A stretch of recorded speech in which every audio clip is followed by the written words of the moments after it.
Pakiramdam ko, lumulutang ako, hindi sa ere kundi sa isang lugar na hindi ko talaga kinabibilangan.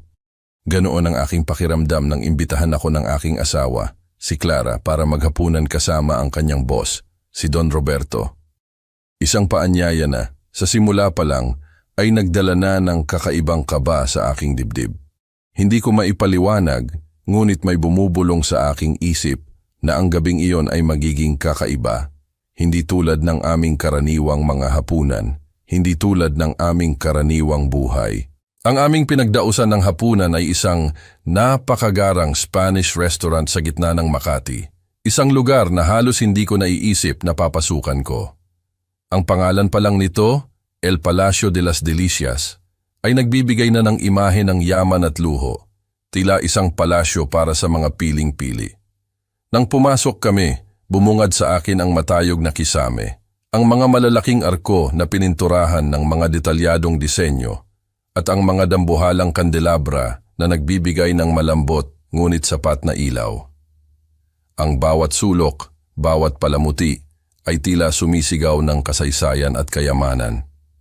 Ang sahig, gawa sa makintab na marmol, ay sumasalamin sa mga ilaw, nagbibigay ng ilusyon ng isang walang katapusang kalawakan. Parang bawat hakbang ko roon, pakiramdam ko ay nagiiwan ako ng marka na hindi akma sa kapaligiran. Ang hangin sa loob ng El Palacio ay puno ng amoy ng sariwang tinapay na inihurno, ng iba't ibang uri ng karne at gulay na inihanda sa Spanish style at ng pino at mamahaling alak. May banayad na tugtog ng klasikong gitara sa isang sulok na nagbibigay ng isang maringgal ngunit nakakapagpakalma na ambience. Subalit sa kabila ng lahat ng karangyaan na iyon, pakiramdam ko ay hindi ako ganap na nakakahinga. May kakaibang bigat sa aking dibdib na para bang ang hangin mismo ay mamahalin at hindi ko kayang bilhin.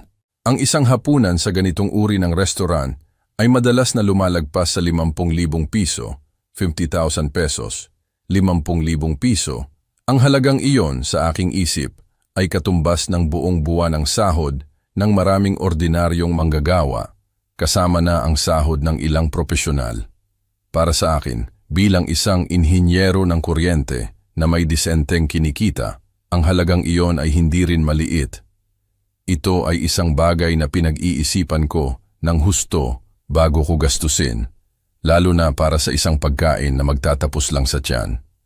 Ang paggastos ng ganoon kalaking halaga para sa isang gabi lang ay tila isang kapangahasan, isang pagpapakita ng labis na yaman na hindi ko maunawaan o marahil hindi ko lang talaga nakasanayan.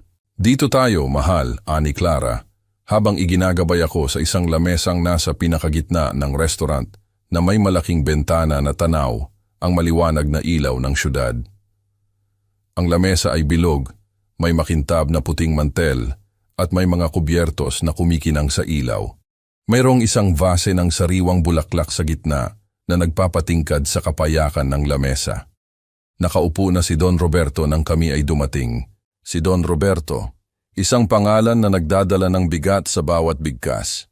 Siya ay isang lalaking nasa edad 50 anyos at ang kanyang presensya ay agad na bumalot sa aming lamesa. Ang kanyang postura ay tuwid, ang kanyang mga galaw ay tiyak at puno ng kumpiyansa. Mayroon siyang mala-Espanyol na mukha, matangos na ilong, matalim na mga mata, at isang tindig na nagpapahiwatig ng marangal na dugong bughaw. Ang kanyang buhok, na may mga bakas ng uban sa gilid, ay maayos na nakasuklay pa itaas. Mayroon siyang isang ngiti na, sa unang tingin, ay tila kaaya-aya, ngunit mayroong isang bagay sa likod nito na hindi ko mabasa, isang lalim na nagtatago ng maraming misteryo.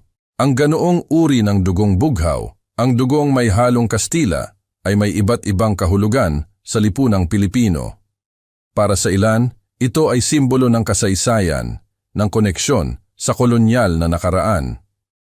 Para sa iba tulad ko, ito ay nagpapaalala ng isang hierarchy, ng isang lipunan kung saan ang kulay ng balat at ang apelyido ay minsan pa ring mas mahalaga kaysa sa tunay na kakayahan. Ang kanyang presensya ay tila isang paalala na mayroong mundo na hiwalay sa aking pinagmulan. isang mundo na pinamumunuan ng mga taong tulad niya. Magandang gabi, Don Roberto, bati ni Clara, na may kagalakang hindi ko madalas makita. Hinila niya ang upuan para sa akin bago siya umupo. Magandang gabi, Clara. At kayo, senyor? Tanong ni Don Roberto na may ngiti habang tinitingnan ako. Ang kanyang boses ay malalim at mayroong bahid ng Spanish accent. Siya po ang aking asawa, si Arthur, sagot ni Clara, na may bahagyang pamumula sa pisngi na tila nahihiya sa akin. Arthur, si Don Roberto. Arthur, sabi ko, iniabot ang aking kamay. Ang kanyang pagkakamay ay matatag, puno ng awtoridad, na halos parang gusto nitong iparamdam sa akin ang kanyang kapangyarihan sa isang simpleng pagdampi. Isang karangalan, Arthur, sagot niya, na hindi talaga tumitingin sa aking mga mata, kundi sa isang bahagi ng aking damit. Tila sinusuri ang kalidad nito. Pakiramdam ko ay binubusisi niya ang aking pagkatao sa bawat hibla ng aking suot. Ang lahat ng ito ay nagpapatindi sa aking pakiramdam ng pagiging out of place, ng pagiging isang estranghero sa sarili kong hapagkainan. Lumulutang ako, oo, ngunit hindi sa paraang masarap, kundi sa paraang nakakalunod. Nagsimula pa lang ang gabi at alam ko na, sa kaibuturan ng aking puso, na ang gabing ito ay magiging isang mahabang gabi at hindi ito magtatapos ng basta-basta. Ang bawat detalye, mula sa kislap ng mga kubyertos hanggang sa banayad na amoy ng mamahaling pabango ni Clara, ay tila nagsasama-sama upang lumikha ng isang senaryo na hindi ko pa nauunawaan, ngunit nadarama ko na ang bigat. Nag-umpisa ang pag-uusap sa mga pangkalahatang bagay, trabaho, industriya, mga balita sa negosyo. Ngunit sa bawat salitang lumalabas sa bibig ni Don Roberto, pakiramdam ko ay may layo kaming dalawa. Siya mula sa kanyang tore ng garing at ako mula sa lupa, nakatingala. Sinubukan kong makisabay, ngunit ang mga paksang kanilang pinag-uusapan ay tila nasa ibang antas, nasa ibang mundo. Si Clara, sa kabilang banda, ay tila mas komportable sa kanilang mundo. Ang kanyang mga tawa ay mas malakas, mas tunay, at ang kanyang mga mata ay mas nagliliwanag kapag nakikipag-usap kay Don Roberto. Nagsimula akong magmasid. Pinagmasdan ko ang paraan ng paghawak ni Don Roberto sa kanyang baso ng alak, ang banayad na paggalaw ng kanyang pulso habang inilalagay ito sa lamesa. Ang kanyang mga kuko ay malinis, maayos, tila pinaglaanan ng panahon. Ang bawat maliit na detalye ay nagpapahiwatig ng isang buhay na walang pag-aalala, isang buhay na puno ng kaginhawaan. Kinumpara ko ito sa aking sarili, sa aking mga kamay na minsan ay may bakas ng langis at dumi mula sa trabaho, sa aking mga kuko na pinapansin ko lang kapag masyado ng mahaba. Isang maliit na bagay, ngunit sa gabing iyon, ang maliit na bagay na iyon ay tila isang napakalaking agwat sa pagitan namin. Ang waiter, na nakasuot ng itim na uniforme, ay lumapit at nagbigay ng mga menu. Ang menu ay makapal, mabigat, at ang mga pahina ay makintab. Nandoon ang mga pangalan ng pagkain na hindi ko pa naririnig. Mga salitang Espanyol na hindi ko maintindihan sa kabila ng kaalaman ko sa salitang iyon. Ang mga presyo, nang makita ko ang ilang bahagi nito, ay lalong nagpakaba sa akin. Hindi ito isang ordinaryong menu. Ito ay isang listahan ng mga obra maestra. Bawat isa ay may presyo na katumbas ng ilang araw ng aking pagtatrabaho. Pinili ko na lang na magkunwari na tinitingnan ko ng mabuti ang menu, kahit ang totoo ay hindi ko alam ang pipiliin.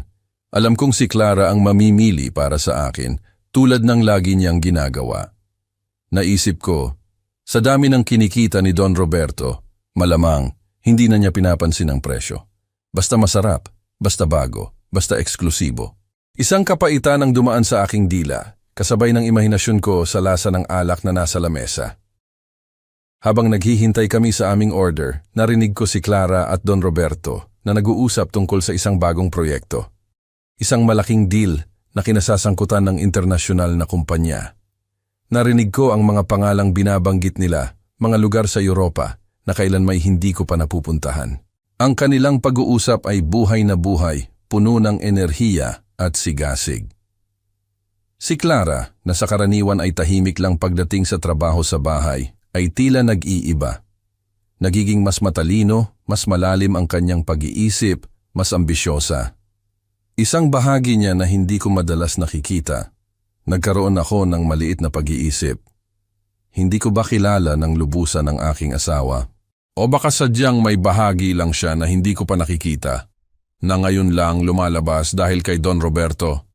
Isang nakakabahalang tanong ang bumulong sa aking isip at sinubukan kong ipagtabuyan ito. Hindi, imposible, ang bulong ko sa sarili. Mahal ako ni Clara. Mahalaga ako sa kanya. Ngunit ang pagdududa, tulad ng isang maliit na uod, ay nagsimulang gumapang sa sulok ng aking puso. Ang bawat ingay sa restaurant, ang bawat tawanan ng ibang kumakain, ang bawat pagtunog ng baso ay tila lumilikha ng isang crescendo sa aking isip. Pakiramdam ko ay nasa isang pelikula ako, at ako ang bida na walang alam, ang bida na malapit ng matuklasan ang isang masakit na katotohanan. Ngunit sinubukan kong balewalain ang pakiramdam na iyon. Sinubukan kong pagmasdan ang mga tao sa paligid, ang kanilang mga tawa, ang kanilang mga pag-uusap, upang ilayo ang aking isip sa bigat na aking nararamdaman. Nagsimula na nilang ihain ang aming mga pagkain. Ang bawat plato ay parang isang sining. Ang paella ay inihanda sa isang tradisyonal na kawali na may sariwang seafood na nakalatag ng maayos. Ang kotsinilo na may makinis na balat na kumikinang sa ilaw ay tila nakikipagkompetensya sa ningning ng mga kubyertos. Ang bawat amoy ay nakakatakam at sa ibang pagkakataon baka nagalak ako. Ngunit sa gabing iyon, ang lahat ng karangyaan at kagandahan ay tila natatakpan ng isang manipis na belo ng lungkot at pagkalito. Ininom ko ang aking alak, isang red wine na mula pa sa Espanya, ayon sa rekomendasyon ng sommelier. Ang lasa nito ay malalim at mayroong bahagyang kapaitan na nagiiwan ng isang matamis na aftertaste. Ito ay isang alak na pinaglaanan ng mahabang panahon at ang bawat patak ay tila nagkukwento ng sarili nitong kasaysayan. Sana ay ganito rin ang aking buhay, naisip ko. Isang alak na, sa kabila ng kapaitan, ay mayroong matamis na kwento sa huli. Ngunit sa gabing iyon, hindi ko masabi kung ano ang magiging kwento ko. Hindi ko masabi kung matamis pa ba ang magiging lasa ng aking buhay o tuluyan na itong mapapait. Ang kabanata ng hapunan na iyon ay nagsisimula pa lang at ang bawat pahina ay tila may inihahanda para sa akin na hindi ko inaasahan. Ako si Arthur, 45 taong gulang. Isang inhinyero ng kuryente na sa loob ng 20 taon ay matiyaga kong binuo ang aking karera mula sa simpleng teknisyan hanggang sa maging isang senior engineer sa isang respetadong kumpanya. Sa industriya ng enerhiya, ang aking pangalan ay kilala sa pagiging masipag, mapanuri, at laging nakatuon sa kalidad. Ngunit, sa gabing iyon, sa harap ni Don Roberto, sa loob ng Marangyang El Palacio, pakiramdam ko ay isa lang akong tagasilbi, o mas masahol pa, isang anino. Ang presensya niya ay napakalakas, halos nakakasakal. Nakaupo siya doon, na tila pagmamay-ari niya ang buong silid, ang bawat piraso ng sining sa dingding, at maging ang hangin na aming nilalanghap. Ang kanyang mamahaling suite na nagkakahalaga ng 150,000 pesos ay tila nagpapahiwatig ng kanyang pagiging iba, na siya ay nasa isang antas na hindi ko kayang abutin. Hindi ito usapin ng inggit, kundi usapin ng bigat. Ang bigat ng kanyang posisyon, ng kanyang lahi, ng kanyang yaman na tila bumabalot sa lahat ng nakapaligid sa kanya. Ito ay isang paalala na mayroong mundo na kung saan ang aking ansapat ay kulang at ang aking mahirap ay mas lalong walang-wala sa kanilang paningin. Si Clara, aking asawa, ay iba rin sa gabing iyon. Hindi ko siya halos makilala. Napakaganda niya. Suot niya ang isang eleganteng silk dress na ang kulay ay tila matingkad na ginto na kumikinang sa ilaw ng kandila. Ang tela nito ay tila dumudulas sa kanyang katawan, binibigyang diin ang bawat kurba niya. Ang presyo ng damit na iyon, siguradong katumbas ng ilang buwan ng aking sahod, isang bagay na kadalasan ay pinag-uusapan muna namin ng matagal bago bilhin. Ngunit ngayong gabi, tila bahagi ito ng kanyang pagbabagong anyo. Ang kanyang buhok ay nakasuklay ng maayos at mayroon siyang kakaibang kislap sa kanyang mga mata, isang ningning na hindi ko nakita sa kanya sa mahabang panahon, hindi man lang noong kasal namin. Ang kanyang make-up ay perpekto, bawat linya, bawat kulay, ay tila pinagplanuhan ng husto upang ipakita ang kanyang pinakamahusay na bersyon. Hindi lang ang kanyang panlabas na anyo ang nagbago, ang kanyang pag-uugali, ang kanyang mga galaw, ang kanyang tawa ay tila nag-iba rin. Sa bahay, si Clara ay madalas na tahimik, seryoso, at minsan ay napapansin ko ang bahagyang pagkabagot sa kanyang mga mata. Ngunit ngayong gabi, siya ay buhay na buhay. Ang kanyang tawa ay umaalingaw-ngaw sa paligid ng mesa, mas malakas, mas malaya. Nagbibiro siya kay Don Roberto, nakikipagpalitan ng mga ngiti at sulyap, na tila mayroong silang sariling code, isang lihim na mundo na sila lamang ang nakakaintindi. Ang pinakamahirap para sa akin ay ang marinig siya na nagkukwento ng mga pribadong kwento kay Don Roberto. Hindi ito tungkol sa trabaho lang, hindi ito tungkol sa pangkalahatang bagay. Narinig ko siya na nagkukwento tungkol sa kanyang pagkabata, tungkol sa isang kaganapan sa probinsya na hindi ko kailanman narinig mula sa kanya, tungkol sa kanyang mga pangarap na hindi niya kailanman ibinahagi sa akin sa ganoong paraan. Mayroon din siyang ibinahagi tungkol sa kanyang mga hilig, sa kanyang mga paboritong lugar, sa mga bagay na tila personal at malalim. At sa bawat kwento, si Don Roberto ay nakikinig ng buong atensyon, na may isang uri ng ngiti sa kanyang labi na nagpapahiwatig ng pag-unawa at higit pa. Ang kanilang pag-uusap ay tila dumadaloy ng natural, na parabang matagal na silang magkakilala, na parabang mas malalim pa ang kanilang koneksyon kaysa sa aming dalawa. Ang bawat tawa ni Clara, na tila musika sa pandinig ni Don Roberto, ay isang patalim sa aking puso. Ang bawat pribadong kwento na kanyang ibinabahagi ay isang pako na tumutusok sa pundasyon ng aming relasyon. Nasaan ako sa mga kwentong iyon? Bakit hindi ko alam ang mga detalyeng iyon? Bakit pakiramdam ko sa bawat salita niya, lalo akong nagiging dayuhan sa buhay ng aking sariling asawa? Ang pagdududa na nagsimula pa lang kanina ay lalong lumaki at ngayon ay lumamon na sa malaking bahagi ng aking isip. Arthur, hindi ba? Tanong ni Don Roberto sa akin na tila naalala lang na nandoon ako pagkatapos ng isang mahabang pag-uusap nila ni Clara tungkol sa isang bagong resort sa Palawan na gusto niyang bisitahin. Ang kanyang tinig ay tila lumabas mula sa malalim na balon at ang kanyang ngiti ay hindi umabot sa kanyang mga mata. Ano ang iyong ginagawa, Arthur? Inhinyero ng kuryente po, Don Roberto. Sagot ko, sinubukan kong maging magalang. Kahit pa ang aking boses ay bahagyang nanginginig. Ganoon ba? Magaling. Mahalaga iyan sa lipunan, sabi niya, at muling tumingin kay Clara na parabang sapat na ang aking sagot. Hindi siya nagtanong pa. Hindi siya nagpakita ng interes. Ang kanyang mga mata ay nagbalik agad kay Clara, na tila ako ay isang palamuti lamang sa mesa, isang bagay na naroroon, ngunit hindi mahalaga.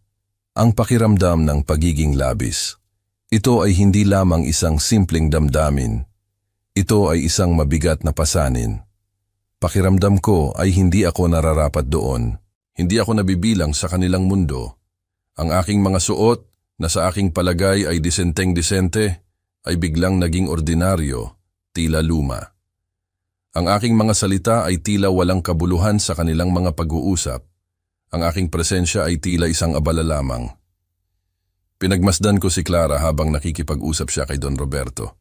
Ang kanyang mga mata ay kumikinang sa tuwa, ang kanyang mukha ay puno ng buhay, at ang kanyang kamay ay madalas na humahawak sa kanyang tiyan na may isang ngiti na puno ng ina. Sa sandaling iyon, ang ngiting iyon ay tila para sa aming pamilya, para sa anak na aming inaasahan. Ngunit may isang bahagi ng aking isip na nagsimulang magtanong, ang ngiti ba na iyon ay totoo? Ang kislap ba sa kanyang mga mata ay para sa aming magiging anak o para sa ibang inaasahan niya? Ang tanong na iyon ay nagsimulang magbunga ng isang masamang pakiramdam sa aking tiyan. Ang ingay ng mga tinidor na tumatama sa plato, ang banayad na pagtunog ng mga baso ng alak, ang malamyos na musika sa background. Ang lahat ay nagbigay ng isang surreal na pakiramdam sa gabing iyon. Para akong nanonood ng isang pelikula at ako ang karakter na hindi pa nakakaalam ng buong kwento. Ang pag-uusap nila ni Don Roberto na unti-unting lumalalim at nagiging mas personal ay tila isang pahiwatig, isang babala na unti-unting bumubuo sa aking isip. Nagsimula akong maglaro ng mga sitwasyon sa aking isip. Ano kaya kung... Ngunit mabilis kong pilit na iwaksi ang mga negatibong ideya. Mahal ako ni Clara. Magkakaroon kami ng pamilya. Hindi niya ako kailanman gagawan ng masama. Ngunit ang kanyang mga tawa, ang kanyang mga sulyap kay Don Roberto, ang kanyang pagiging labis na komportable sa kanyang presensya, ang lahat ng ito ay patuloy na nagpaparamdam sa akin na mayroong isang bagay na hindi ko alam. Isang lihim na unti-unting lumalabas sa dilim ng gabing iyon. Ang aking pakiramdam ng pagiging labis ay hindi lang tungkol sa yaman o katayuan.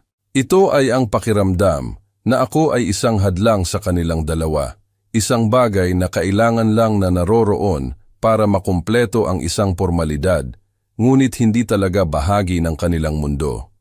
At sa loob ng marangyang restaurant na iyon, sa gitna ng lahat ng karangyaan, ang pakiramdam na iyon ang pinakamamahal na pasanin ko. Hindi ko alam kung bakit, ngunit alam ko na ang gabing iyon ay magiging isang turning point sa aking buhay, isang gabi na magbabago sa lahat ng aking pinaniniwalaan.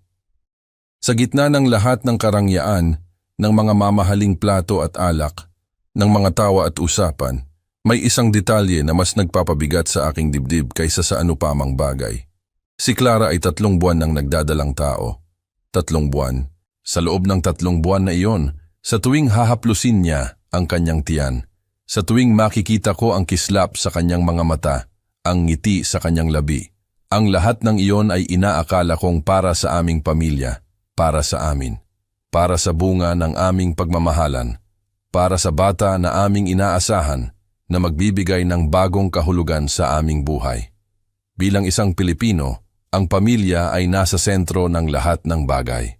Ang pagkakaroon ng anak ay isang pagpapala, isang katuparan, at ang pagmamahal sa mga bata ay likas sa ating kultura. Ang ideya ng pagiging ama ay nagbibigay sa akin ng kagalakan, isang pakiramdam ng responsibilidad na malugod kong tinatanggap. Ito ang dahilan kung bakit, sa mga nakaraang linggo, pakiramdam ko ay lumulutang ako sa ulap, puno ng pag-asa at kagalakan. Ngunit ngayong gabi, habang pinagmamasdan ko ang paraan ng paghaplos ni Clara sa kanyang tiyan, habang nakikita ko ang kislap sa kanyang mga mata, habang kausap si Don Roberto, unti-unting nagbago ang kahulugan ng mga kilos na iyon. Ang mga ngiti niya, ang mga haplos niya, ay tila may ibang kinakausap. Ang kagalakan sa kanyang mukha ay tila hindi na eksklusibo para sa akin o para sa aming relasyon. Ang pakiramdam na ito ay hindi ko maintindihan noong una. Isang kakaibang kaba, isang bahagyang lamig sa aking puso. Ang hapunan ay nagpatuloy at ang aming mga pag-uusap ay patuloy na umikot sa mga pangkalahatang bagay. Ngunit hindi nagtagal, nagkaroon ng biglang pagbabago sa direksyon ng kanilang usapan. Nagsimulang magsalita si Don Roberto sa wikang Espanyol.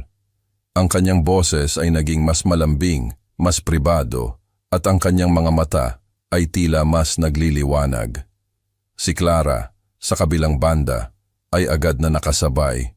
Ang kanyang mga sagot ay dumadaloy ng natural, na may isang kagalingan na nagulat sa akin. Hindi ko alam na ganoon siya kagaling mag-Espanyol. Sa loob ng ilang minuto, ang buong mesa ay tila nababalutan ng isang bubble na ang mga salitang Espanyol lamang ang pumapasok. Naramdaman ko ang paglamig ng hangin sa aking paligid. Ang mga salitang iyon, na parang mga code, ay tila nagtatago ng isang bagay, isang lihim na hindi ko dapat malaman. Naging mas tahimik ako, pinakinggan ko ang kanilang mga pag-uusap, mga pamilyar na tunog, mga pamilyar na salita, ngunit ang konteksto ay bago. Naisip ni Don Roberto, malamang na ako ay kakaunti lang ang alam sa mga wikang banyaga. Para sa kanya, marahil, ang isang inhinyero ng kuryente na tulad ko ay abala lamang sa mga numero at diagram at hindi sa pag-aaral ng mga wika ng mga mayayaman at edukado. Naisip niya na ang aking isip ay tila nakakulong lamang sa mundo ng Tagalog at Ingles, ang mga wikang ginagamit sa pang-araw-araw na transaksyon at sa mga opisyal na dokumento. Ngunit ang aking lola ay mayroong sariling kwento.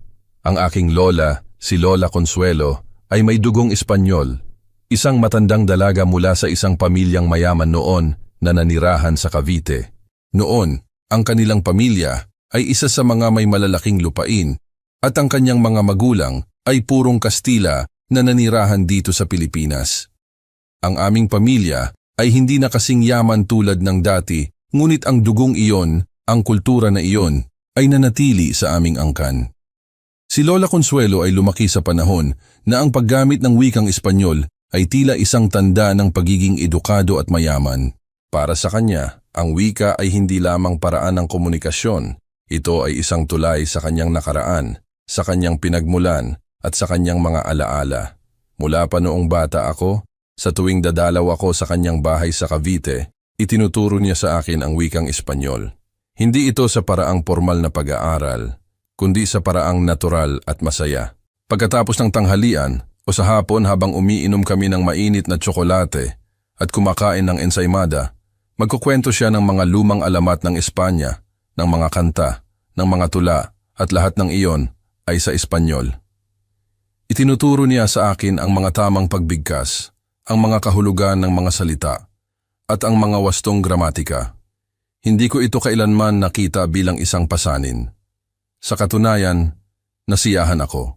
Nasiyahan akong pakinggan ang kanyang mga kwento, at ang wikang Espanyol ay naging isang bahagi ng aking pagkabata, isang lihim na kayamanan na ibinahagi sa akin ng aking minamahal na lola. Mi querido nieto, sabi niya noon, na nangangahulugang aking mahal na apo. Hindi lang ito wika, Arthur. Ito ay susi sa isang buong mundo ng kaalaman at ganda. Ang kanyang mga salita ay umalingaw-ngaw sa aking isip habang nakikinig ako sa pag-uusap ni na Clara at Don Roberto. At sa sandaling iyon, ang susi na ibinigay sa akin ni Lola Consuelo ay tila nagbubukas ng isang pinto sa isang napakapait na katotohanan. Ang pag-uusap nila sa Espanyol ay nagsimula sa mga pangkalahatang bagay tulad ng mga negosyo at pamumuhunan. Ngunit unti-unti, ang kanilang mga salita ay naging mas personal, mas malalim. Nagsimula silang magbiro tungkol sa mga sitwasyon na hindi ko alam, mga karanasan na tila sila lamang ang nakakaunawa. Ang kanilang mga sulyap sa isa't isa ay puno ng pag-unawa ng isang pagkakakonekta na nagpaparamdam sa akin na ako ay isang estranghero. Nagkunwari akong abala sa aking plato. Kunwari ay nakatuon ako sa bawat kagat, sa bawat lasa ng mamahaling pagkain. Ngunit ang aking mga tainga ay nakatutok sa bawat salita, bawat tunog na lumalabas sa kanilang bibig. Ang ilaw ng kandila sa mesa ay tila nagpapabago sa kanilang mga anino sa dingding, nagpapalaki sa mga ito, at nagbibigay ng isang misteryosong dating sa kanilang pag-uusap. Ang init ng kandila ay tila hindi sapat upang pawiin ang lamig na unti-unting gumagapang sa aking balat. At pagkatapos, dumating ang mga salita, tulad ng isang kidlat sa isang gabi ng bagyo. Hindi ko ito kailanman malilimutan. Ang bawat bigkas, bawat tono ay tumatak sa aking isip at nagbigay ng isang napakalaking pasanin sa aking puso. Ang mga salitang ito ay hindi lamang mga salita. Ang mga ito ay mga talim na tumutusok sa aking kaluluwa, na unti-unting nagwawasak sa aking mundo. Ang lihim sa ilalim ng ilaw ng kandila ay handa nang lumabas at wala akong magagawa kundi ang pakinggan ito. Umupo ako roon, tahimik, nakatingin sa aking plato, nagkukunwari na abalang-abala sa pag-iisip kung paano ko sisimulan ang aking kutsinilyo. Nagkunwari akong isang gangho, isang taong walang kaalam-alam sa kanilang pinag-uusapan, isang taong madaling lokohin, na walang kakayahang intindihin ang mga salitang lumalabas sa kanilang bibig. Ang aking bibig ay bahagyang nakanganga, na tila nagpapahiwatig ng pagiging simple. Ang aking mga mata ay nakatuon sa isang hindi mahalagang bagay sa kabilang dulo ng restaurant. Sa labas ako ay kalmado, walang reaksyon. Ngunit sa loob, ang aking puso ay bumubulwak, ang aking mga ugat ay tila nagsasabog, at ang bawat ugoy ng aking ugat ay tila nagdadala ng babala. Nang marinig ko si Clara na magsalita kay Don Roberto sa Espanyol, ang bawat salita ay tila isang kutsilyo na humihiwa sa aking laman.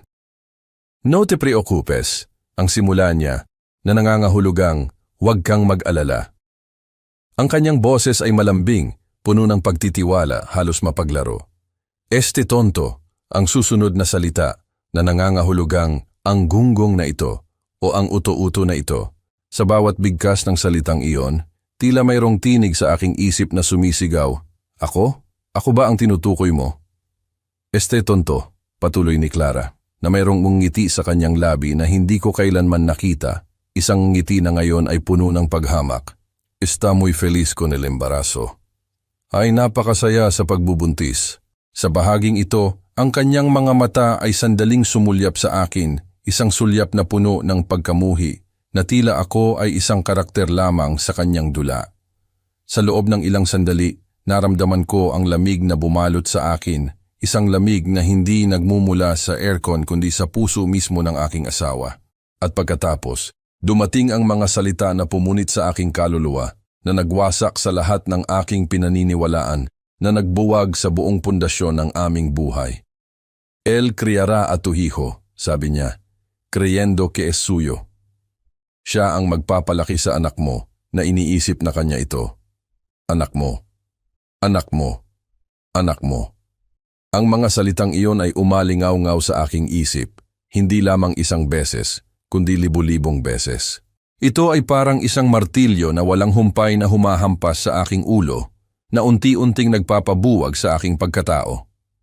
Ang bawat bigkas ng salitang tu hijo ay tila nagdadala ng bagong alon ng sakit, ng bagong alon ng pagtataksil.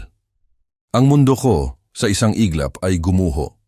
Parang isang kastilyong buhangin na giniba ng isang malakas na alon. Ang lahat ng aking pinaniniwalaan, ang lahat ng aking pangarap, ang lahat ng aking pag-asa para sa aming pamilya ay biglang nawala. Ang bawat salita ni Clara ay tila nagpapaliwanag ng isang masalimuot na palaisipan, isang lihim na pinagtago sa akin sa loob ng mahabang panahon. Ang kanyang mga ngiti, ang kanyang mga haplos sa tiyan, ang kanyang mga tawa. Lahat ng iyon ay mayroong ibang kahulugan na ngayon ko lamang naintindihan. Hindi ito kagalakan para sa amin. Hindi ito pag-asa para sa aming magiging anak. Ito ay isang perpektong pagganap, isang perpektong kasinungalingan na aking pinaniniwalaan ng buong puso. Naramdaman ko ang paglamig ng aking mga kamay, ang panginginig ng aking mga labi. Ang aking mga mata, na kanina'y nagkunwari na walang alam, ay tila nanlilisik, ngunit pinilit kong itago ang lahat ng iyon sa likod ng isang maskara ng pagiging walang pakialam. Kung hindi ako nag-ingat, siguradong sasabog ako. Hindi sa galit, kundi sa matinding sakit, sa matinding pagkabigo. Pagkatapos, nakita ko si Don Roberto. Ang kanyang reaksyon ay lalong nagpatindi sa aking sakit. Hindi siya nagulat. Hindi siya nagpakita ng anumang bahid ng pagkakasala. Sa halip ngumiti siya, isang ngiti na puno ng pagmamalaki at paghanga. Kinuha niya ang kamay ng aking asawa, ang kamay ng aking asawa, at hinawakan ito. Ang kanyang mga mata ay nakatingin kay Clara na may isang uri ng paghanga na tila siya ay isang obra maestra. Eres una excelente actriz, sabi niya, na nangangahulugang, ikaw ay isang mahusay na aktres. Mahusay na aktres. Ang mga salitang iyon ay tila nagpatunog ng isang malaking kampana sa aking isip. Ang lahat ng kanyang mga kilos, ang kanyang mga ngiti, ang kanyang pagdadalang tao, ang lahat ay isang pagganap lamang. Isang dula na inihanda para sa akin, para sa gako na ako. Ang kaisipang iyon ay mas masakit pa kaysa sa buong pagtataksil mismo. Hindi lang ako niloko, kundi pinaglalaruan pa. Pinagmukha akong tanga sa harap ng lahat. Kahit pa alam kong sa kanila lamang ang usapan. Ngunit ang katotohanan na sila ay nagbiro at nagkatuwaan sa aking pagiging walang alam ay ang pinakamalaking insulto sa lahat. Napakasakit. Napakasakit. Pakiramdam ko, sa sandaling iyon, ay nawalan ako ng hangin. Parang may isang malaking kamay na bumalot sa aking lalamunan, na pumipigil sa aking paghinga. Ang lahat ng ingay sa restaurant, ang lahat ng musika, ay tila nawala. Ang tanging naririnig ko ay ang paulit-ulit na salita sa aking isip. Anak mo, at mahuhusay na aktres. Ang aking mga mata ay nanatiling nakatingin sa kung saan, ngunit ang aking isip ay naglalakbay sa mga alaala ng aming pagsasama. Ang mga pangako, ang mga pangarap, ang mga plano para sa aming kinabukasan. Ang lahat ng iyon ay nagmistulang abo.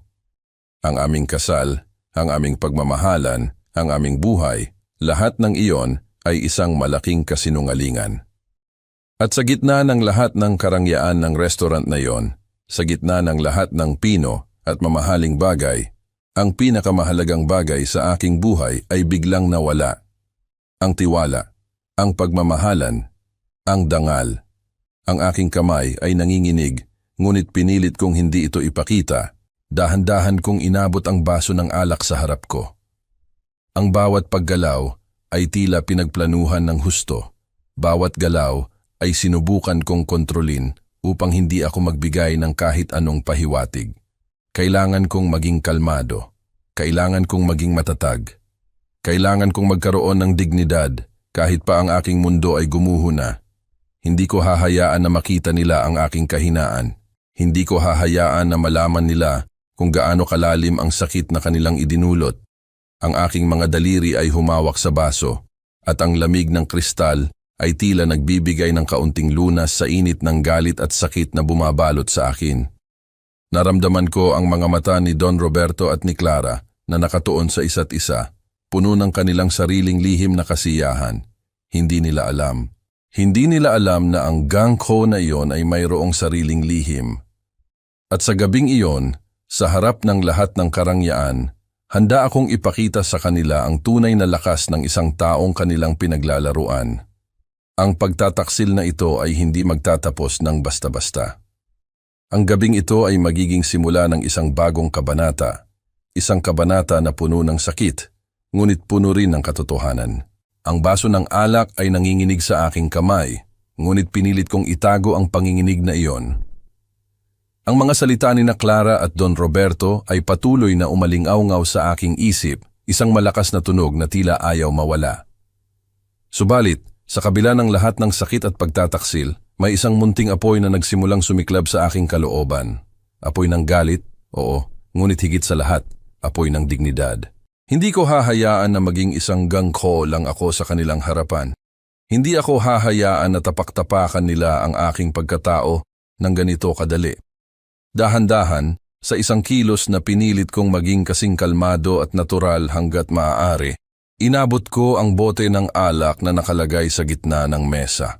Ito ay isang lumang alak, isang Rioja, na may malalim na kulay na tila dugo sa ilaw ng kandila. Ang bawat galaw ko ay tila sinadya. Bawat pagpihit ng bote ay pinagtuunan ko ng pansin na tila hindi ako nakakarinig ng anuman sa kanilang mga pag-uusap. Naramdaman ko ang bigat ng bote sa aking kamay, ang lamig ng salamin laban sa aking balat. Ibinuhos ko ang alak sa aking baso.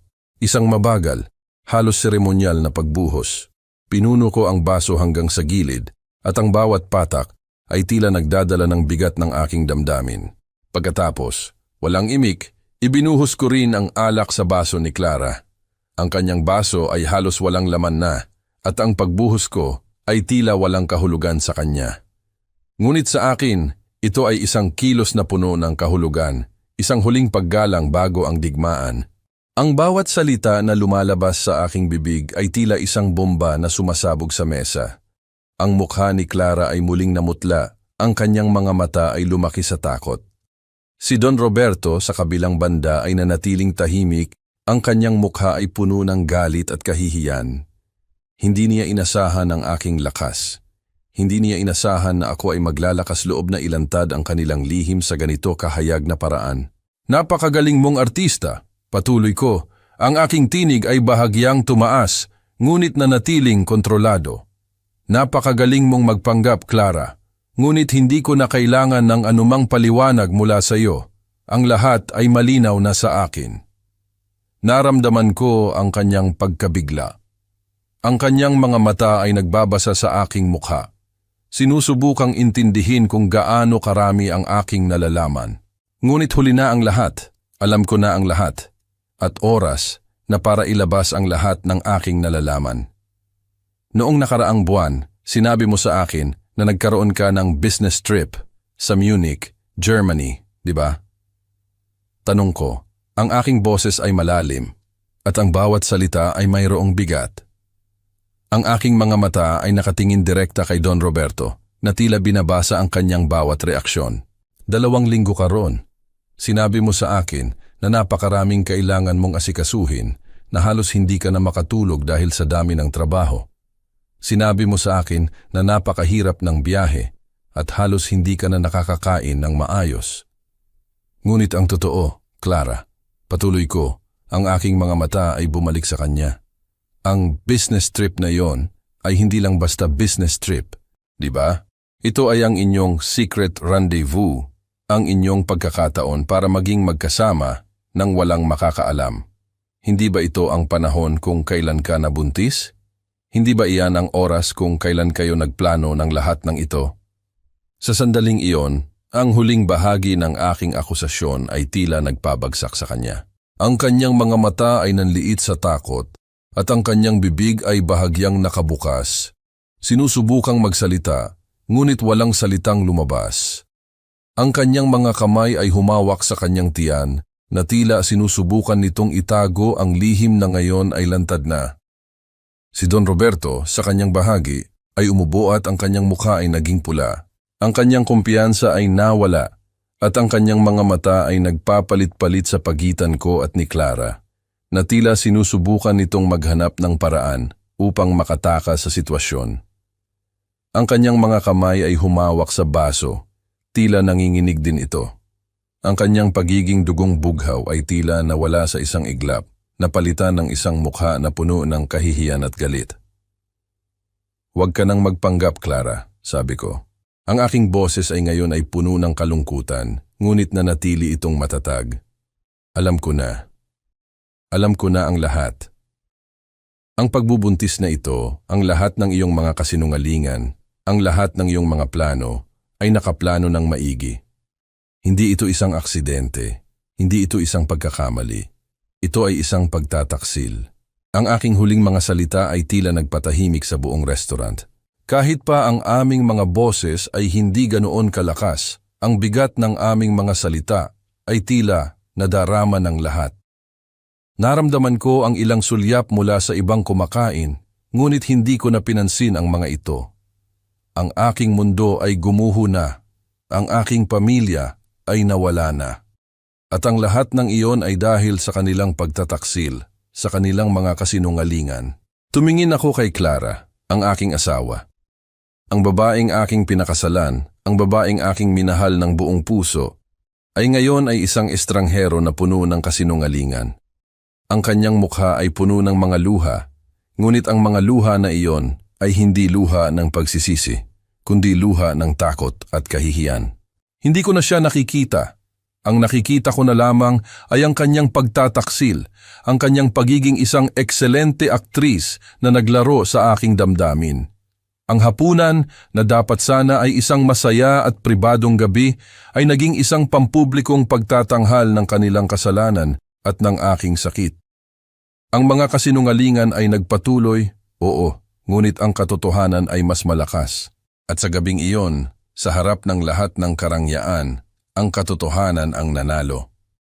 Sa loob ng ilang sandali ng nakakabinging katahimikan, habang ang pulang alak ay patuloy na bumabalot sa puting mantel, naramdaman ko ang matinding pagkabigo at kalungkutan.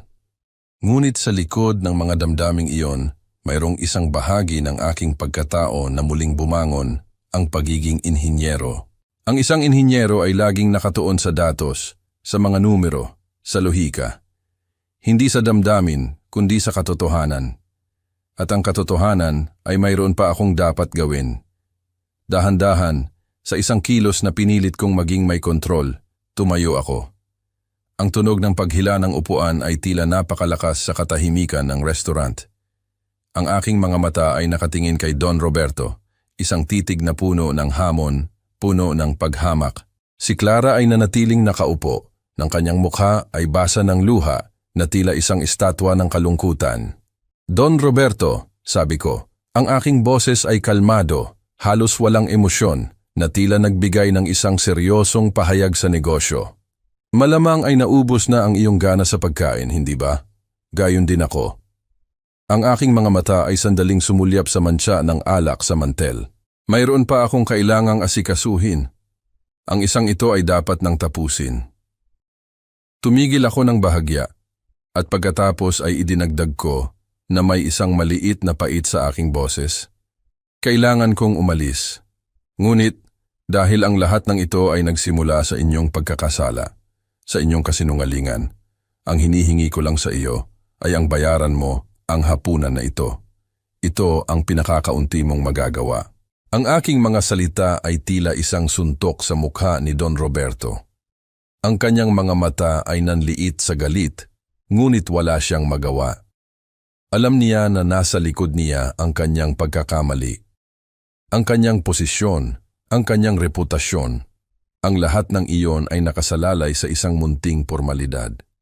Ang pagbabayad ng bill ay isang maliit na bagay kumpara sa kahihiyan na kanyang natamo. Ipatawag ko ang waiter, sabi niya. Ang kanyang boses ay nagaspang. Tumangulang ako, walang salita, walang anumang emosyon. Inikot ko ang aking likod sa kanilang dalawa at dahan-dahan akong lumabas sa restaurant.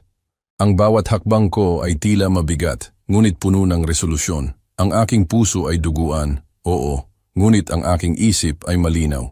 Hindi ako hahayaan na mawala sa aking katinuan. Iniangat ko ang aking baso. Ang aking mata ay diretsyong nakatingin kay Don Roberto. Ang kanyang mukha ay puno pa rin ng pagmamalaki, na tila naghihintay ng isa pang pagkakataon upang magpakitang gilas sa kanyang kasintahan, aking asawa. Sa aking pagtitig, naramdaman ko ang bahagyang pagkabigla sa kanyang mga mata. Isang munting flicker ng pagtataka na agad ding nawala. Hindi niya inasahan ang aking gagawin. Hindi niya inasahan na ako, ang gang ko, ay gagawa ng anumang bagay. Salud, sabi ko. Ang aking boses ay malalim, malinaw, at sa kabila ng sakit ay matatag. Ang bawat bigkas ng salita ay tila nagdadala ng buong bigat ng aking galit at sakit. Cheers! Ang karaniwang kahulugan nito.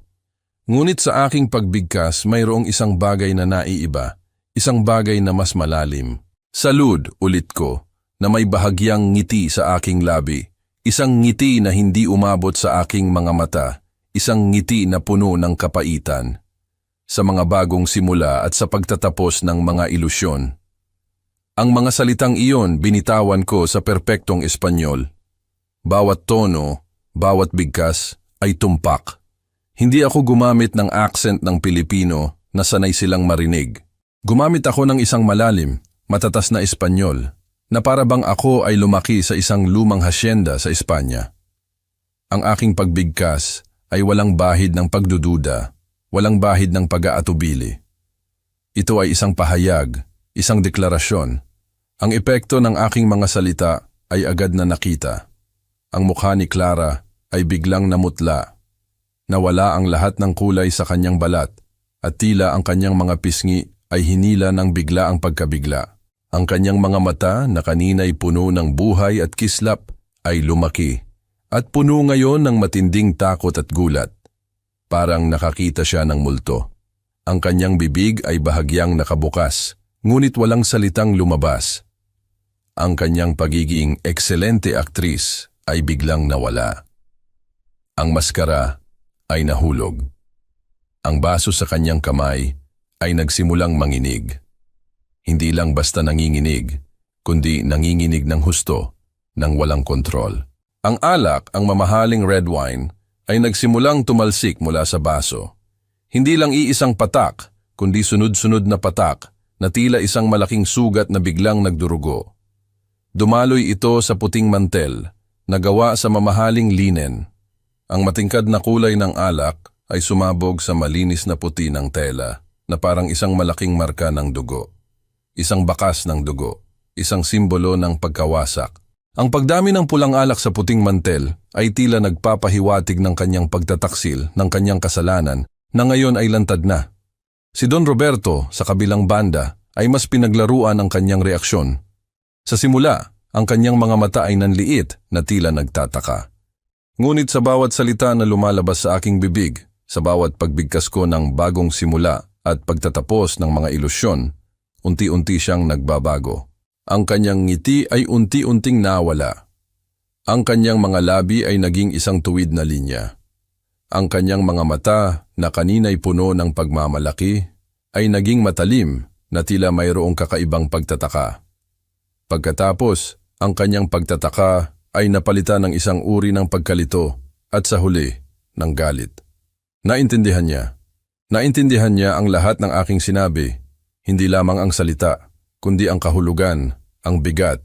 Bigla, ang dating maingay na restaurant ay tila bumalik sa katahimikan. Ang musika ay tila nawala. Ang mga tawa ng ibang kumakain ay tila naglaho sa hangin. Ang tanging naririnig ko ay ang mabilis na tibok ng aking puso at ang banayad na pagtunog ng mga kubyertos sa iba pang mga lamesa na tila nagiging mas malakas sa katahimikan. Ang lahat ng mata sa aming mesa ay nakatuon sa akin at sa pulang alak na kumakalat sa puting mantel.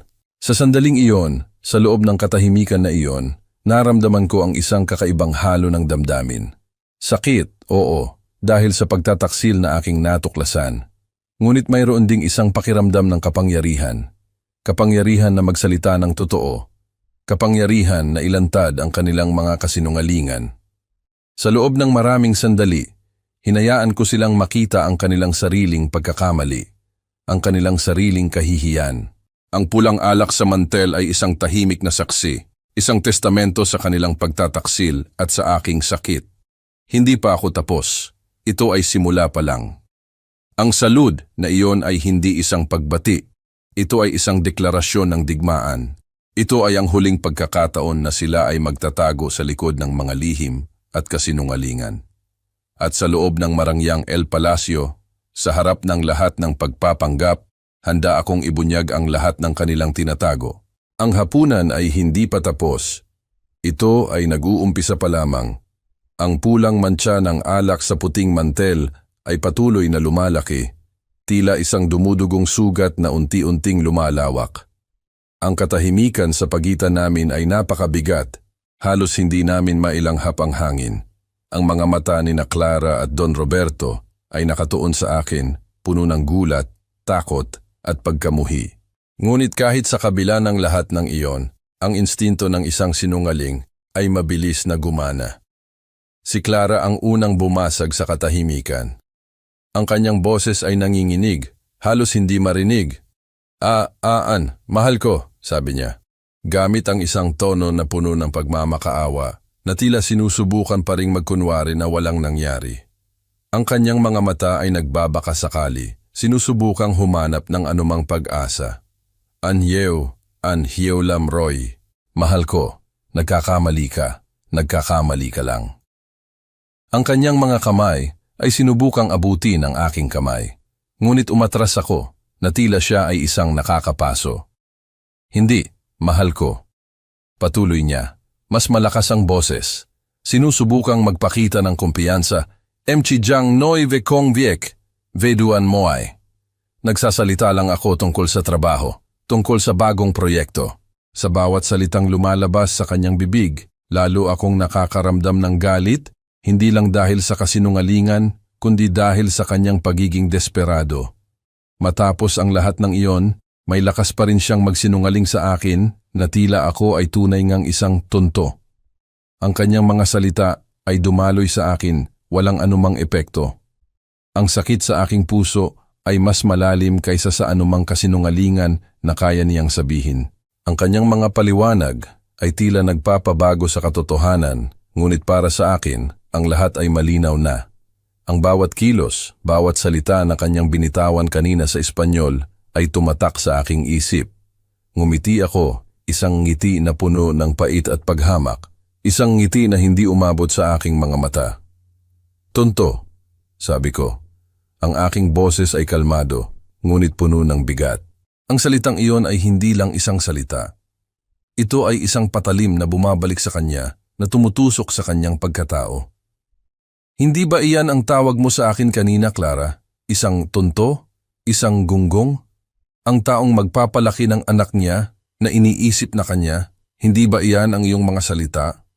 Ang pagmamaneho pa uwi ay isang mahabang paglalakbay. Ang syudad ng Makati ay puno ng mga ilaw, ng mga ingay, ng buhay. Ngunit para sa akin, ang lahat ay tila nasa isang slow motion na pelikula. Ang bawat ilaw ng trapiko ay tila tumatagal ng napakatagal. Ang bawat ingay ay tila malayo, walang kahulugan. Ang tanging naririnig ko ay ang paulit-ulit na tunog ng anak mo at mahuhusay na aktres sa aking isip. Ang sakit ay napakalalim, halos pisikal. Nais kong sumigaw, nais kong umiyak, nais kong sirain ang lahat ng nakikita ko. Ngunit pinilit kong maging kalmado. Kailangan kong maging kalmado. Pagdating ko sa aming bahay, ang bahay na pinaghirapan kong ipatayo, ang bahay na puno ng mga alaala ng aming pagsasama, ang lahat ay tila iba.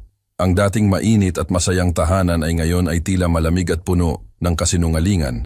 Wala si Clara. Nasa restaurant pa rin siya, malamang, sinusubukang ayusin ang gulo na kanyang ginawa. Dumiretso ako sa aking study room. Ito ang aking santuwaryo, ang aking lugar kung saan ako nagtatrabaho, nag-iisip at nagpaplano. Sa sandaling iyon, ang aking isip ay tila isang computer na nagpoproseso ng mga datos. Kailangan ko ng mga katotohanan. Kailangan ko ng mga ebidensya. Binuksan ko ang aking laptop at nag-login ako sa aming joint bank account. Ito ay isang account na pinagsama namin ang aming mga ipon at ginagamit para sa aming mga gastusin sa bahay at pamilya. Nandoon ang aming mga savings, ang aming mga pamumuhunan, ang aming mga plano para sa kinabukasan. Nagsimula akong suriin ang mga transaksyon. Buwan-buwan, taon-taon. Ang bawat numero, bawat petsa, bawat pangalan ng merchant ay tiningnan ko ng detalyado. At habang tinitingnan ko ang mga ito, unti-unting lumabas ang nakakagulat na katotohanan. Ang aking puso ay bumigat. Ang aking mga kamay ay nanginginig habang tinitingnan ko ang mga numero. Sa loob ng nakaraang 2 taon, mahigit 1 milyong piso, 1,000 pesos, ang nawala sa aming account. 1 milyon, isang malaking halaga na hindi ko inasahan. Nagsimula akong mag-cross-reference, mga hotel, mamahaling restaurant, mga shopping spree. Ang mga pangalan ng mga luxury hotel ay nagsimulang maglabasan. Ang The Meridian, isang sikat at napakamahal na hotel sa Bonifacio Global City. Hindi lang isang beses, hindi lang 2 beses, kundi maraming beses.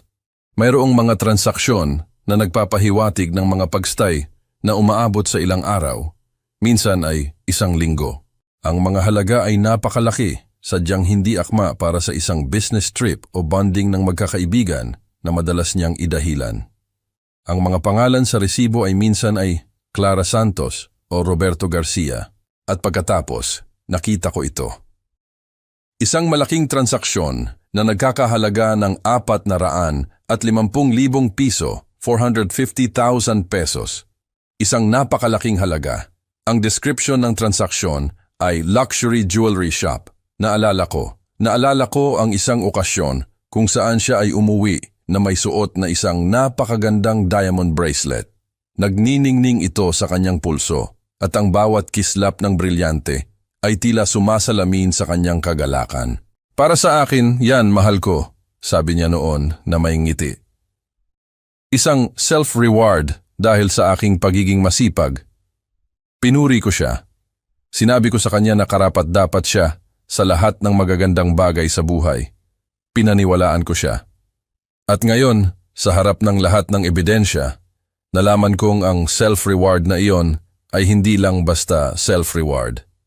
Ito ay isang regalo mula sa ibang tao, isang simbolo ng kanyang pagtataksil, isang bahagi ng kanilang lihim na buhay.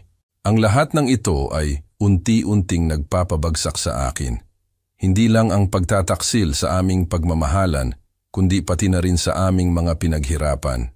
Ang lahat ng aking inipon, ang lahat ng aming plano ay unti-unting nawawala, nauubos, nagagamit para sa kanilang pagtataksil. Ang sakit ay napakalalim, napakalawak. Hindi lang ang puso ko ang nasaktan, kundi pati na rin ang aking pagkatao, ang aking mga pinaniniwalaan. Ang mga numero sa screen ng laptop ay tila sumisigaw. Ang bawat numero ay isang patalim na tumutusok sa aking kaluluwa. 1,000,000 piso, isang diamond bracelet, isang self-reward na ngayon ay isang simbolo ng kanilang pagtataksil. Ang sakit na idinulot ng mga numero ay kasing lalim ng sakit na idinulot ng kanilang mga salita. Hindi ito isang aksidente, hindi ito isang pagkakamali. Ito ay isang plano, isang masalimuot na plano na dahan-dahan nilang binuo at ako ang biktima. Ang mga numero sa bank statement ay nanatiling nakatatak sa aking isip, isang malinaw na ebidensya ng pagtataksil na lampas sa emosyonal na sakit. Ngunit sa likod ng lahat ng iyon, mayroong isang mas malalim, mas nakakasakit na katotohanan na kailangan kong harapin, ang tungkol sa bata. Ang bata na, sa loob ng 3 buwan, ay aking inaakala na bunga ng aming pagmamahalan. Ang bata na aking pinangarap na magpapuno sa aming buhay ng kagalakan at pag-asa. Dahil sa aking pagiging inhinyero, ang aking isip ay laging naghahanap ng lohika, ng mga pattern, ng mga koneksyon. Kailangan kong malaman ang buong katotohanan. Kailangan kong suriin ang lahat ng ebidensya. Naalala ko na mayroon kaming isang drawer sa bedside table ni Clara na pinaglalagyan niya ng kanyang mga importanteng dokumento.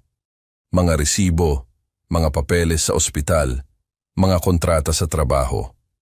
Sa mga sandaling iyon ng pagkalito at sakit, ang aking isip ay kalmado, nakatuon sa paghahanap ng mga kasagutan. Dahan-dahan kong binuksan ang drawer. Ang mga nilalaman nito ay maayos na nakalagay, na tila walang anumang lihim na nakatago. Ngunit alam kong naroroon ang isang bagay na magpapaliwanag sa lahat. At sa gitna ng mga dokumento, nakita ko ito. Isang folder na may nakasulat na Clara Santos, Medical Records. Ang aking mga kamay ay nanginginig habang dahan-dahan kong binuksan ang folder. Nandoon ang kanyang mga prenatal check-up records, ang mga resulta ng ultrasound, at ang mga scheduled check-up sa mga susunod na buwan. Hindi ako doktor, ngunit ang mga petsa at impormasyon ay malinaw. At sa isang pahina, nakita ko ang petsa ng estimated due date. Disyembre 15. Ang petsang iyon ay tila nagpabagsak sa akin. Ang aking isip na sanay sa mga kalkulasyon at lohika ay nagsimulang mag-compute. Kung ang kanyang due date ay Disyembre 15, ibig sabihin siya ay nabuntis sa Marso. Mga 9 na buwan bago ang petsa ng panganganak. Marso, ang buwan na iyon ay umalingaw-ngaw sa aking isip.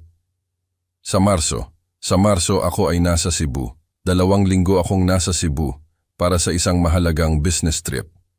Ito ay isang malaking proyekto na kailangan kong personal na asikasuhin, isang bagay na tumagal ng ilang araw ng matinding trabaho at pagpupuyat. Naalala ko ang paghihiwalay namin noon. Ang kanyang mga text message na puno ng pagmamahal at pag-alala. Ang kanyang mga pangako na hihintayin niya ako. Mamimiss kita, mahal ko, ang kanyang huling salita bago ako umalis. Mag-ingat ka roon, bilisan mo ang pag-uwi. Sa mga sandaling iyon, ang kanyang mga salita ay tila musika sa aking pandinig, isang patunay ng kanyang pagmamahal. Ngunit ngayon, ang mga salitang iyon ay tila mga panloloko, mga kasinungalingan na inihanda para sa akin. Marso, 2 linggo, Cebu. Ang lahat ng piraso ng palaisipan ay unti-unting nabuo. Ang aking pag-alis sa bahay, ang aking pagiging abala sa trabaho, ang kanyang pagiging malaya na gawin ang kanyang nais. Hindi ito isang aksidente. Hindi ito isang pagkakataon. Ito ay isang plano, isang masalimuot na plano. Sa sandaling iyon, naramdaman ko ang isang matinding lamig sa aking buong katawan. Hindi ito ang lamig ng hangin, kundi ang lamig ng katotohanan. Ang pagtataksil na ito ay hindi lang basta pagtataksil ng laman, kundi pagtataksil ng isip, pagtataksil ng puso.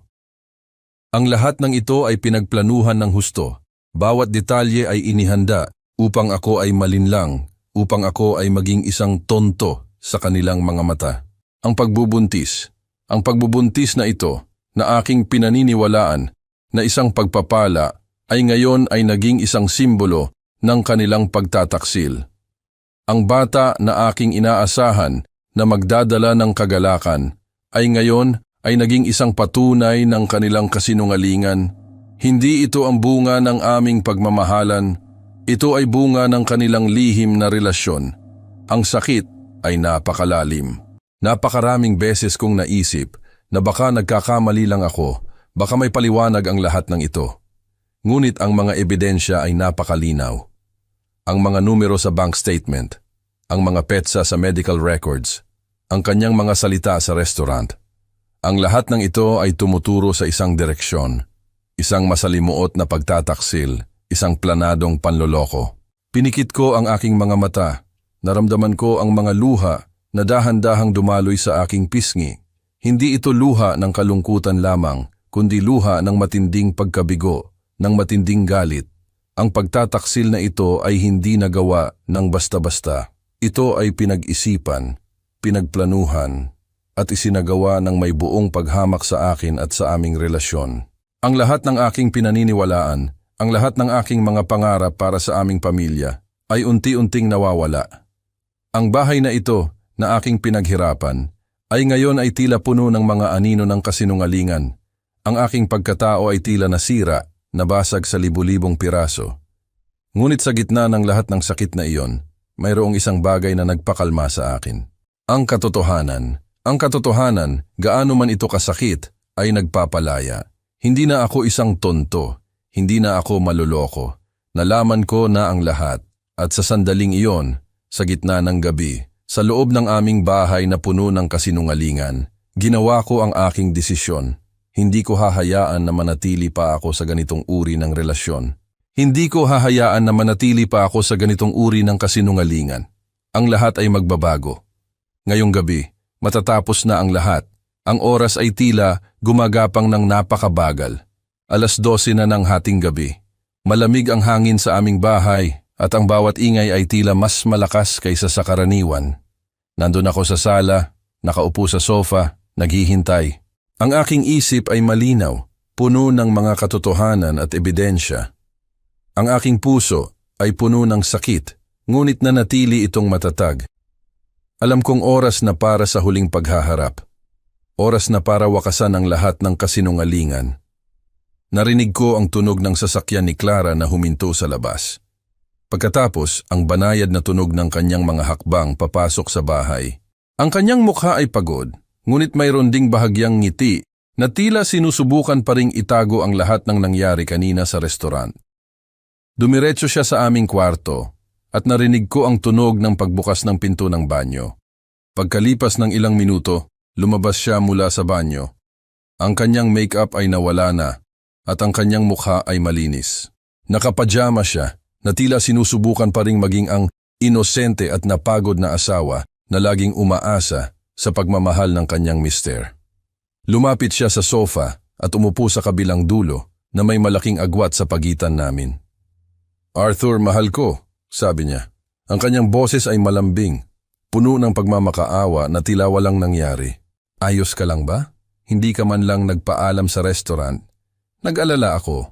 Ang kanyang mga salita ay tila sumasalpok sa aking pandinig, walang anumang epekto. Ang kanyang pagiging artista ay napakagaling. Ngunit ngayon, alam ko na ang katotohanan. Tiningnan ko siya ng direkta sa kanyang mga mata. Walang galit sa aking tingin, ngunit mayroong isang malalim na kalungkutan at pagkabigo.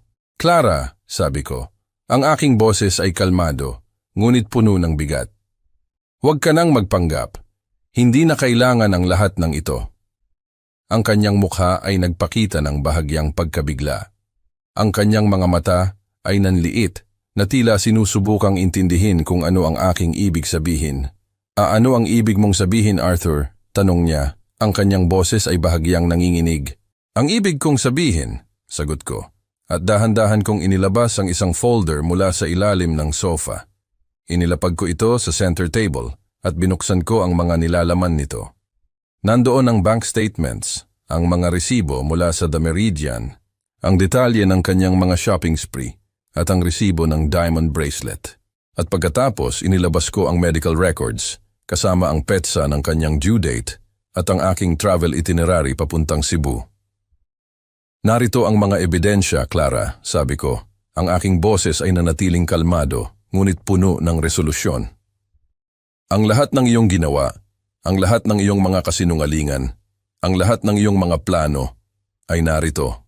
Ang 1,000,000 piso na nawala sa aming account, ang diamond bracelet na self-reward mo raw, ang mga oras na ginugol mo sa The Meridian, at ang pinakamahalaga, ang petsa ng iyong pagbubuntis na sumabay sa aking business trip sa Cebu. Habang ipinapakita ko ang bawat dokumento, ang mukha ni Clara ay unti-unting namutla. Nawala ang lahat ng kulay sa kanyang balat, at ang kanyang mga mata ay lumaki sa takot at kahihiyan. Ang kanyang pagiging artista ay unti-unting nawala, napalitan ng isang mukha na puno ng matinding pagkabigla. "Hindi, Arthur, hindi totoo yan," sabi niya. Ang kanyang boses ay halos hindi marinig, puno ng pagmamakaawa. "Nagkakamali ka. May paliwanag ako sa lahat ng ito." Umiling ako. "Wala nang paliwanag, Clara," sabi ko. "Narinig ko na ang lahat ng kailangan kong marinig, hindi lang sa mga papel na ito, kundi sa iyong sariling bibig." Tumigil ako ng bahagya, at pagkatapos binitawan ko ang mga salita na alam kong magtatapos sa lahat ng ito, ang mga salita na magpapabagsak sa kanyang huling pag-asa. "Huwag ka nang magpanggap, Clara, dahil ang lahat ng inyong pag-uusap kanina sa restaurant, ang lahat ng iyong sinabi ay aking narinig. At hindi lang iyon. Akala mo ba'y ganon ako katanga? Akala mo ba'y hindi ako naghanda? Akala mo ba'y hahayaan ko lang na paglaruan ninyo ako? Nirecord ko ang buong pag-uusap ninyo ni Don Roberto. Bawat salita, bawat bigkas ay nasa akin. Ang lahat ng inyong plano, ang lahat ng inyong kasinungalingan ay aking narinig at nirecord." Ang mga salitang iyon ay tila isang malakas na tunog na umalingaw-ngaw sa buong bahay. Ang mukha ni Clara ay lalong namutla. Ang kanyang mga mata ay lumaki ng husto, puno ng matinding takot, na tila nakakita siya ng demonyo. Ang kanyang mga labi ay nanginginig at ang kanyang buong katawan ay tila nagyelo. Hindi siya nakapagsalita. Ang kanyang mga mata ay nakatuon sa akin, puno ng matinding pagkabigla at pagkatakot. Sa loob ng ilang sandali, pinanood ko ang kanyang reaksyon. Ang takot na iyon, ang matinding pagkabigla na iyon, ang tanging ebidensya na kailangan ko. Alam kong hindi ako nagkamali. Alam kong ang lahat ng aking nalalaman ay totoo. Ang katotohanan na nakuha ko ang reaksyon na iyon mula sa kanya ay nagbigay sa akin ng kakaibang kasiyahan, isang kasiyahan na may halo ng kalungkutan. Nakita ko ang takot sa kanyang mga mata, at ito ay nagpatunay sa kanyang kasalanan. "Hindi ko ito inasahan, Arthur," sabi niya. Ang kanyang boses ay nanginginig. "Hindi mo ito gagawin." "At hindi ko inasahan, Clara," sagot ko. Ang aking boses ay kalmado, ngunit puno ng sakit. "Nagagawin mo ang lahat ng ito. Ang pagtataksil na ito, ang panloloko na ito. Hindi ko inasahan na sisirain mo ang lahat ng pinaniniwalaan natin. Ang aming pag-uusap ay natapos na. Ang huling paghaharap ay tapos na. Wala nang kailangang sabihin. Ang lahat ng kasinungalingan ay lantad na. Ang lahat ng katotohanan ay lumabas na. At sa loob ng aming bahay, sa gitna ng gabi, ang aming relasyon ay tuluyan ng natapos. Ang katahimikan sa bahay ay napakabigat, halos nakakasakal.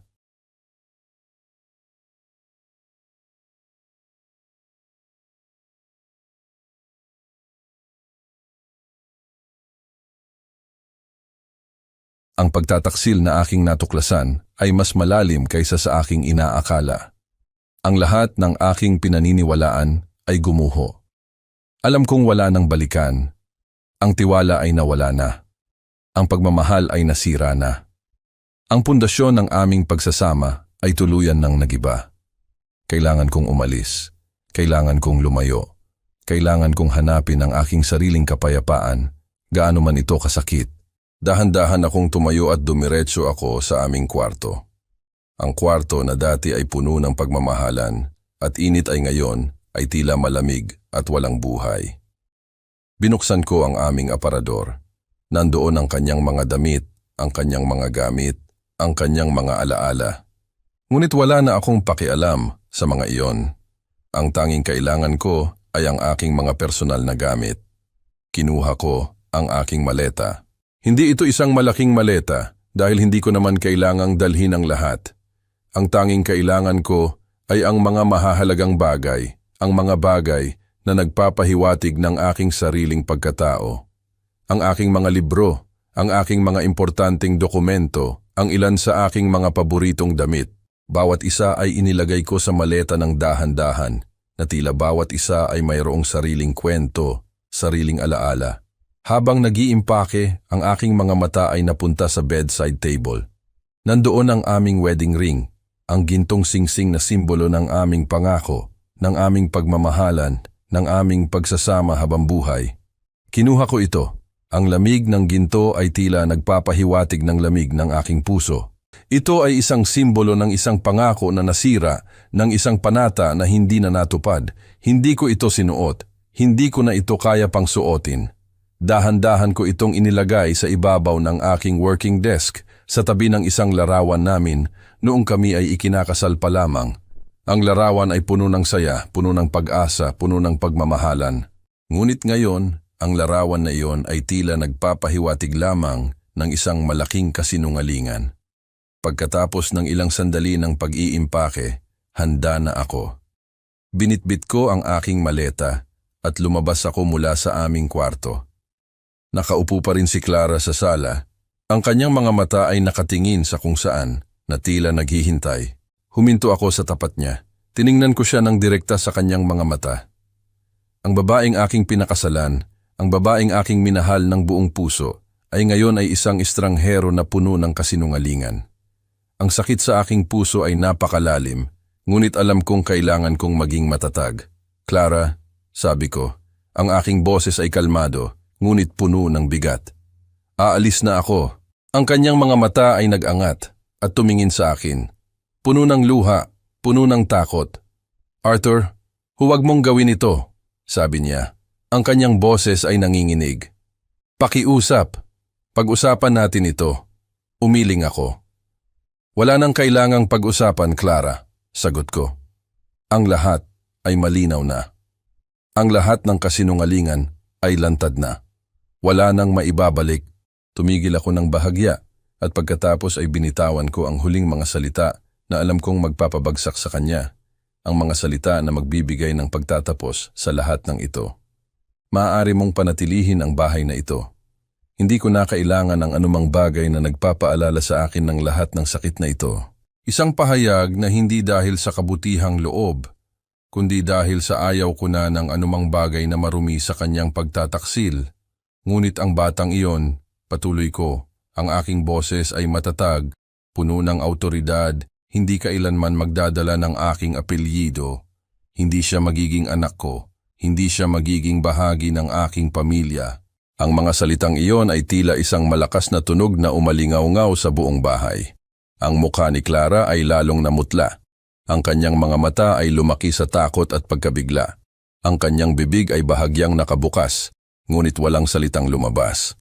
Ang kanyang katawan ay tila nagyelo, at ang kanyang mga luha ay patuloy na dumadaloy. Ang kanyang pagiging artista ay tuluyan ng nawala. Ang kanyang pagtataksil ay tuluyan ng nakulong sa kanyang sarili. Sa kulturang Pilipino, ang apelyido ay mahalaga.